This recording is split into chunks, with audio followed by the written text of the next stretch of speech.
నమస్తే, welcome to our channel. యాక్చువల్గా బావా వంశీ బావా నా కథ కూడా అయిపోయింది, నేను కూడా వచ్చేస్తాను, ఇద్దరు కలిసి ఒకే సెల్లో ఉందాము అన్నట్టుంది ఈ వార్త.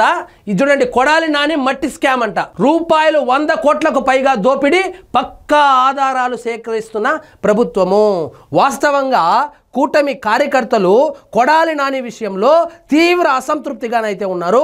ఆయన మాట్లాడిన మాటలకు ఖచ్చితంగా ఈ పాటికే జైల్లో వేసి ఉండాలి కదా, ఎందుకు వేయలేదని వాపోతున్నారు. కానీ కొడాలి నాని విషయంలో మాత్రము ప్రభుత్వము ఆచితూచి వ్యవహరిస్తుందని నాకు అనిపిస్తుంది. ఎందుకంటే పక్కా ఆధారాలు సేకరిస్తున్నారు.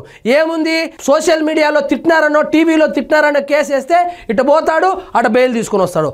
అలా కాకుండా అతడు చేసినటువంటి స్కామ్లను పక్కా ఆధారాలు సేకరించి విచారణ జరిపితే పక్కా బుక్ అవుతాడు, బెయిల్ కూడా రాదని పక్కా స్కెచ్ ప్రకారమే ముందుకెళ్తున్నట్లయితే నాకు అనిపిస్తుంది. ఫేక్ ఉపాధి పనులతో నిధులు స్వాహా, సామాన్యుల ఖాతాలకు డబ్బు జమ, తర్వాత సొంత అకౌంట్లకి ట్రాన్స్ఫర్, ఉపాధి హామీ పనులు చేసినట్లు జేసీబీలు పెట్టి పనులు చేపించేసి ఆ డబ్బులు వాళ్ళ కార్యకర్తల అకౌంట్ లోకి వేసి వాళ్ళ ఖాతాలో నుంచి కొడాలి నాని బినామీ ఖాతాల్లోకి ట్రాన్స్ఫర్ అయితే చేసుకున్నట్లు విచారణలో వెలుగులోకి వచ్చిందంట.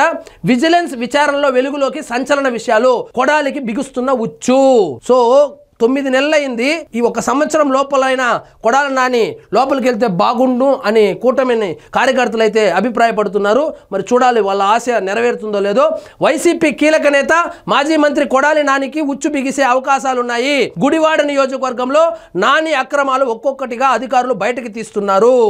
జగనన్న ఇండ్ల కాలనీల్లో జరిగిన మట్టి దందాలో అక్రమాలు విజిలెన్స్ ఒక్కొక్కటిగా బయటకు తీస్తోంది.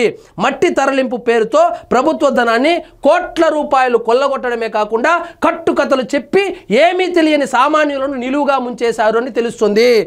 కోట్ల రూపాయలు సామాన్యుల ఖాతాలోకి పడితే ఐటీ నోటీసులు వెళ్తే, ఒరే బాబు ఈ డబ్బులు మావి కాదు, ఈ డబ్బులంతా కొడాలి నానికి తిరిగి చెల్లించేశాము, మాకు కానీ ఈ డబ్బులు కానీ ఎటువంటి సంబంధం లేదని లబోదిబోమంటుంటే కొడాలి నాని దగ్గర పోయి వాళ్ళ ఆవేదన వ్యక్తం చేస్తే ఇప్పుడు నాకు సంబంధం లేదు అని చెప్పి చేతులు ఎత్తేశాడు.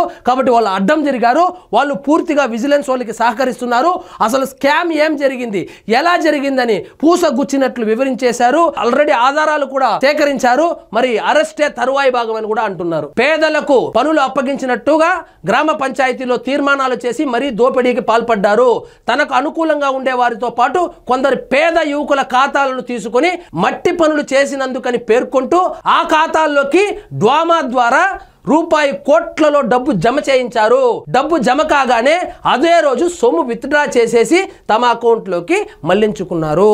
కొడాలి నానికి చదువు రాదు, కొడాలి నాని పాన్ పరాగ్ బ్యాచ్, కొడాలి నానికి ఇరం పరం ఉండదు అని అనుకుంటారు. కానీ ఎంత నీట్ గా స్కెచ్ చేసి ఒక గడ్డం పెట్టుకున్నటువంటి మేధావిలాగా పేద యువకులను అడ్డంగా ఇరికించేశాడు. సో కొడాలి నానికి చదువు రాదన్నదండి, కొడాలి నానికి అన్ని కథలు తెలుసు.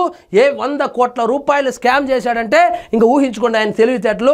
ఇప్పుడు మాకు ఆదాయ శాఖ నుంచి నోటీసులు వస్తున్నాయి, పన్ను కట్టాలని ఒత్తిడి చేస్తున్నారు, బాధితులు గగ్గోలు పెడుతున్నారంట.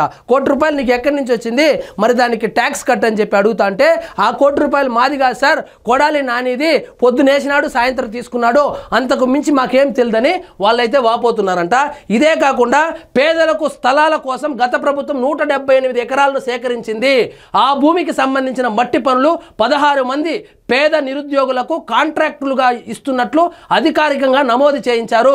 తెర వెనుక మాత్రం ఈ పనులన్నీ నాని చేయించారని సమాచారం ఉంది.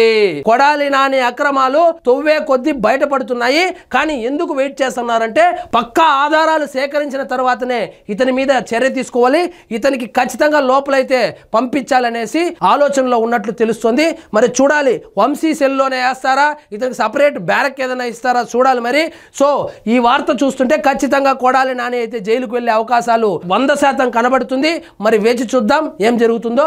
ఇదండి ఈ రోజు మన టాపిక్. మీకు ఈ వీడియో నచ్చినట్లయితే లైక్ చేయండి, షేర్ చేయండి, ఛానల్ మాత్రం సబ్స్క్రైబ్ చేసుకోవడం మర్చిపోవద్దు.